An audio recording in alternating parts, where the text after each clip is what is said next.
ഇന്നത്തെ വീഡിയോയിൽ കയ്പില്ലാതെ എങ്ങനെ പാവയ്ക്ക കറി ഉണ്ടാക്കാൻ നോക്കിയാലോ. അതിനു വേണ്ടി ഞാനിവിടെ 2 പാവയ്ക്ക കട്ട് ചെയ്തെടുത്തിട്ടുണ്ട്. ഞാൻ എടുത്തേക്കുന്നത് ഒരു സവാള, ഒരു പച്ചമുളക്, പിന്നെ വേണ്ടത് കുറച്ച് വാളംപുളിയാണ്. അത് ഞാനിവിടെ വെള്ളത്തിലിട്ട് വെക്കുന്നുണ്ട്. അതൊന്നും ഇവിടെ കിടന്ന് കുതിരട്ടെ.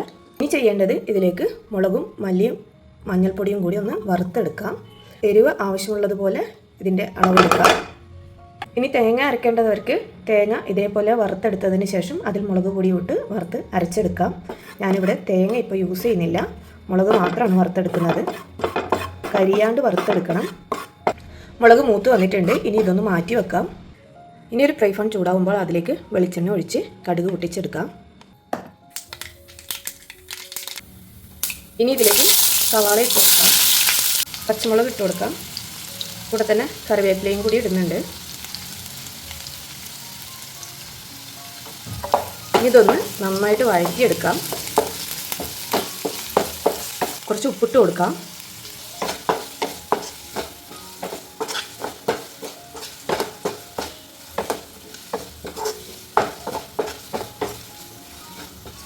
ജിഞ്ചർ ഗാർലിക് പേസ്റ്റ് ഒഴിച്ച് കൊടുക്കുന്നുണ്ട്. നിങ്ങളുടെ കയ്യിൽ ഇഞ്ചിയും വെളുത്തുള്ളിയും ഉണ്ടെങ്കിൽ അത് ചതച്ചിട്ട് കൊടുത്താൽ മതിയാവും.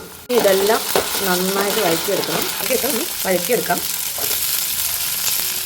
പാവയ്ക്ക നന്നായിട്ട് വഴന്നു വന്നിട്ടുണ്ട്. ഇനി ഇതിലേക്ക് വറുത്ത് വെച്ചിരിക്കുന്ന മുളക് ചേർത്ത് കൊടുക്കാം.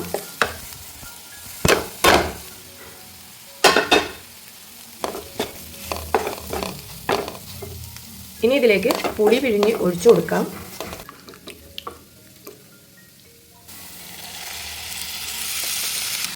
ഇനി ഇതിലേക്ക് കുറച്ച് തിളച്ച വെള്ളം ഒഴിച്ചു കൊടുക്കുന്നുണ്ട്. നിങ്ങൾക്ക് എത്രത്തോളം കറി വേണോ അതിനനുസരിച്ച് ലൂസാക്കി കൊടുക്കാം. ഇനി ശർക്കര വേണ്ടവർക്ക് ശർക്കര ഇട്ട് കൊടുക്കാം, ഒരു കഷ്ണം.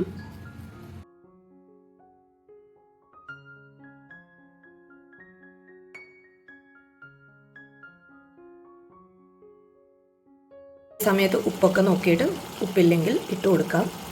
ഞാനിവിടെ കുറച്ച് പഞ്ചസാര ഇട്ട് കൊടുക്കുന്നുണ്ട്.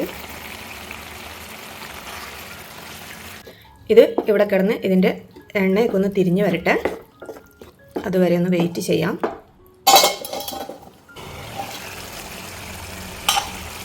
പാവയ്ക്കക്കറിയുടെ എണ്ണയൊക്കെ നന്നായിട്ട് തിരിഞ്ഞ് വന്നിട്ടുണ്ട്. അപ്പോൾ ഈ ഒരു റെസിപ്പി എല്ലാവരും ട്രൈ ചെയ്ത് നോക്കുക. വീഡിയോ ഇഷ്ടമാവുകയാണെങ്കിൽ സപ്പോർട്ട് ചെയ്യാൻ മറക്കരുത്. മറ്റൊരു വീഡിയോ ആയിട്ട് വീണ്ടും കാണാം. Thank you for watching.